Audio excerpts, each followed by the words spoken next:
Extrêmement intéressant, si vous voulez. Il y a un dissident de l'Europe de l'Est qui avait intitulé son livre « Au pays du mensonge déconcertant ». Nous avions vécu en France, jusqu'à hier matin, au pays du pieux mensonge. Et il n'y a pas que l'administration qui ne voulait pas faire de vagues impliquée dans ce pieux mensonge, il y a aussi une partie des médias. La bonne presse n'a eu pendant des années et des années, toutes les années qui nous séparent des territoires perdus de la République, elle a eu pour obsession de ne pas stigmatiser les jeunes déjà victimes de l'exclusion et de ne pas faire le jeu du Front National. Là, hier, dans votre journal télévisé, David Pujadas, vous avez parlé du rapport Aubin.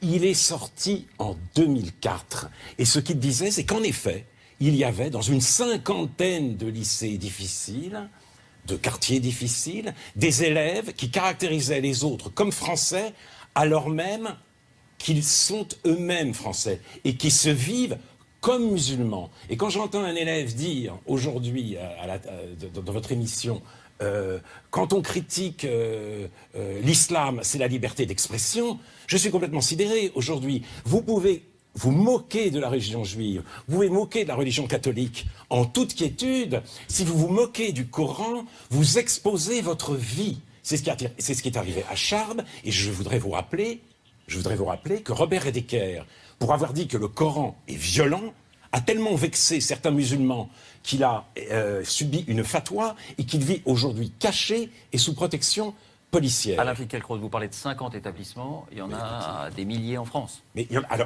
voilà, on va dire que les...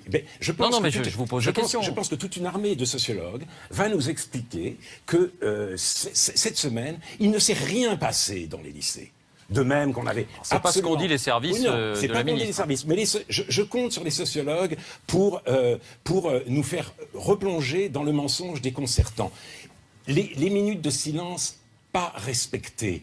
Les professeurs, les gens qui brandissent leur portable pour dire c'est un complot. Cela s'est vu partout, dans les lycées franciliens, mais pas simplement mais ça a dans été les dit pour le coup, y compris dans la presse. Ça a été dit. Nous vivons un moment de grand dévoilement. Le tout est d'en mesurer l'ampleur, disons. Et je pense que nous n'en avons pas assez mesuré l'ampleur.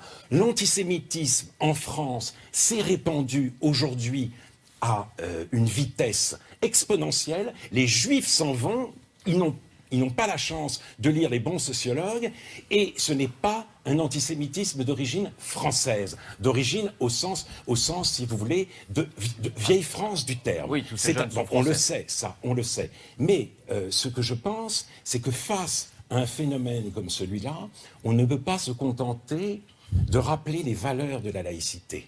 Parce que les valeurs, ça donne des sermons, et les sermons ennuient tout le monde. Là, vous réagissez aux mesures je suis tout à fait d'accord avec ce qu'a dit Barbara Lefebvre. C'est l'enseignement de la langue qui compte. La syntaxe, c'est la verticalité. Le vocabulaire, c'est les nuances. L'orthographe, c'est savoir ce que l'on dit. Mais ça, théoriquement, on l'apprend, la langue française. L'important, ce ne sont pas les valeurs, c'est la rigueur. L'école aujourd'hui est pleine d'amour, pleine de sollicitude. Et à force d'amour, elle a chassé la République. Il faut que la République revienne dans l'école avec la rigueur. Si c'est encore possible. Je doute que ce le soit dans tous les endroits, mais les sociologues m'expliqueront le contraire. Nassir Haghani, peut-être juste un mot, parce que Alain Finkielkraut parlait des sociologues. Vous êtes sociologue et anthropologue. Un mot sur la discussion qu'on voit sur l'ampleur du phénomène et sur sa nature aussi peut-être, et puis la réponse qui est apportée aujourd'hui. Alors de quel phénomène parle-t-on d'ailleurs? Est-ce qu'on parle effectivement de la disqualification systématique de tous les travaux des chercheurs en sciences sociales qui eux aussi ont averti sur cette réalité-là depuis très longtemps, mais qui ont été considérés là, on comme... va pas faire la querelle universitaire, pardon, non, mais je veux dire, cette insistance... Comment vous lisez la réalité? Cette insistance a toujours considéré que les sociologues sont des naïfs, d'une part. D'autre part, l'ampleur du phénomène, sans doute, faudrait-il ajouter au panorama qui a été dressé la montée, depuis 20-30 ans, d'une islamophobie ordinaire, d'un racisme anti-arabe qui est installé dans la société française depuis très longtemps, qui s'est traduit d'ailleurs par des meurtres qui souvent ne sont pas toujours à la hauteur des faits. Hein. Je veux dire, mais c'est tellement dispersé qu'effectivement ça ne fait pas sens. on n'en parle pas du tout. Hein. Ce sont souvent des affaires qui traînent depuis des années et des familles qui ont revendiqué le droit à la justice. C'est un phénomène aussi qui renvoie à cette inégalité de l'accès à la liberté d'expression. Effectivement, le problème qui se pose aujourd'hui, c'est celui de savoir qui est libre d'exprimer quoi. Nous avons compris depuis les 15 derniers jours qu'il y avait une liberté d'expression qui pouvait être menacée de mort. Oui, tout le monde en a pris conscience de cela, Monsieur Finkielkraut. De quoi parlez-vous exactement? Oui, il y a des formes de liberté d'expression, notamment à travers ce qui s'est passé à Charlie Hebdo. On comprend bien ce qui s'est passé là. Pour autant, il ne faut pas oublier qu'il y a effectivement toute une partie de l'abord critique de ce qui s'est passé dans la société française, du fait que le racisme est devenu structurel, le fait que ces jeunes gens, dont vous dites qu'ils se nomment musulmans, ils sont constamment assignés à la différence. Autrement dit, ce n'est pas eux qui se nomment, c'est constamment les médias, les intellectuels médiatiques, les entrepreneurs de morale, ceux qui assiègent les médias, qui disent d'eux que ce sont des musulmans. Comment pourraient-ils faire d'ailleurs pour ne pas se penser musulmans, puisqu'ils sont uniquement pensés dans ces termes? Justement, pas à l'école. L'école est ce refuge où ils peuvent être autre chose, et justement pas assignés à leur identité religieuse. Ils sont assignés à leur identité religieuse, et nous savons très bien aussi, par des travaux qui sont conduits depuis maintenant une trentaine d'années, qu'il y a des formes d'ethnicisation des carrières scolaires, que beaucoup d'élèves ne parviennent pas à réaliser une scolarité qui soit normale, précisément parce qu'ils sont stigmatisés en raison de leurs origines, parce qu'ils sont renvoyés à ces origines. Par leurs enseignants. Et que y compris par l'ensemble du système, ça a été très bien décrit, mais c'est vrai que les sociologues Monsieur Mahmoud, ne savent pas faire le travail je de mise en évidence des phénomènes. J'entends bien votre discours du fait que des jeunes s'identifient dans leur identité religieuse au lieu de s'identifier dans leur identité citoyenne. Mais est-ce qu'on a essayé de comprendre pourquoi? Est-ce qu'il n'y a pas derrière cette déclaration un sentiment de frustration, un sentiment d'être méprisé, un sentiment qu'il y ait une égalité parfois à deux mesures entre eux et le reste? Est-ce que vous, justement, en réagissant de cette manière, est-ce que vous ne tombez pas dans leur piège de vouloir susciter encore plus la haine entre la frange musulmane, enfin cette composante musulmane de France et le reste de la société? C'est ça qui est inquiétant. Moi, je crois que ce sont ces discours, effectivement-là, qui alimentent la haine, ceux de M. Finkielkraut, par exemple, qui constamment, ou ceux de M. Redeker, ou ceux de M. Houellebecq, etc., qui, effectivement, suscitent cette frustration, ce sentiment d'être constamment provoqué. Et je pense qu'à mon avis, il y a peut-être aussi le fait de leur dire, mais vous êtes dans notre camp, vous êtes avec nous. Vous êtes nos enfants, vous n'êtes pas dans le camp adverse. Donc vous êtes musulmans, c'est pas la peine de confronter l'islam et leur citoyenneté. Dites-leur tout simplement. Mais cher monsieur, c'est exactement ce que font tous les enseignants. Je crois que cet enfant, ce qu'il faut lui expliquer, c'est dire, tu es musulman, d'accord, mais qu'est-ce qui t'empêche de ne pas être aussi citoyen?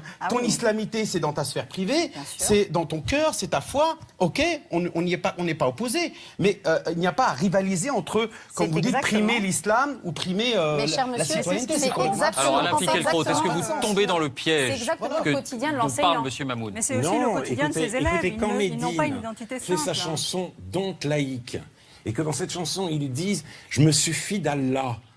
J'ai pas besoin qu'on me laïcise. Il réagit pas au discours que je pourrais tenir. Il affirme quelque chose de puissant qu'il faudrait entendre. Et je voudrais rappeler que dans les territoires perdus de la République, il ne s'agit pas seulement d'antisémitisme ou de misogynie, il s'agit aussi de francophobie. Il y a un élève dans l'Essonne, nous sommes en 2002, qui change de collège, qui passe d'un collège privé au collège public. Il s'appelle Christophe, il répond, il répond au professeur, il est très assidu, etc. Il est mal vu par les autres élèves, qui lui disent, ils se rongent les ongles parce qu'il est mal vu, sale français, tu es un porc, tu manges du porc, il le traite de bad-beau et d'intellectuel. Les deux injures les plus répandues aujourd'hui dans certains lycées, c'est sale français et sale juif. Alain Finkielkraut, ne répond pas à l'islamophobie. Alain Finkielkraut, Monsieur Mahmoud, attendez s'il vous plaît, Madame Decaux. Monsieur Mahmoud, ce qu'il vous dit, il ne nie pas le phénomène, il dit simplement, est-ce que ce phénomène n'est pas aussi... Un appel de détresse. J'entends très bien. Un sentiment de par ailleurs, C'est ça la question qui est posée. Par ailleurs, Monsieur Finkielkraut, il est possible qu'on réagisse à vos propos. Vous avez des tribunes partout, vous parlez régulièrement. Non, pas du tout. Vous savez très bien que je n'ai pas la même surface médiatique que vous et de loin. Vous savez très bien que tout le monde réagit à vos propos. Pas de querelle personnelle, mais répondez sur le fond. Non, mais attendez, vous dites il parle dans l'absolu. Ça n'est pas vrai. Ces jeunes-là ne sont pas en apesanteur sociale. Ils vivent dans des conditions socio-économiques, dans un monde qui est complètement étriqué identitairement. D'ailleurs, à cet égard, moi j'aurais bien apprécié qu'on mette aussi M. Macron au travail et qu'on lui demande de rendre sa copie sur les mesures qu'il aurait pu prendre par rapport à ce qui se passe en ce moment. Les conditions matérielles d'existence... Il sera ici dans 3 semaines, on aura l'occasion de lui poser la question. Par rapport à l'urgence-là, la laïcité, c'est un cache-sexe pour autre chose. Pour ce qui est en train de se jouer d'un point de vue matériel dans l'appauvrissement général, l'accroissement des inégalités qui font le terreau aussi de la radicalisation. Tout cela, ça n'est absolument pas entendu. Donc dire que ce sont des jeunes qui, ex nihilo, se définissent comme musulmans et se radicalisent, c'est juste ignorer l'absolue réalité, en fait. Attendez, et la réalité des cultures. C'est vous qui la niez. Or, c'est les sciences humaines qui l'ont apporté. Non, excusez-moi, là, je pense que... La diversité, c'est très bien, mais quand on la voit, jouer, elle n'existe plus. Je n'enseigne pas la diversité, j'enseigne la pluralité et l'anthropologie culturelle et sociale. Alors, je vous propose, s'il vous plaît, de donner la parole à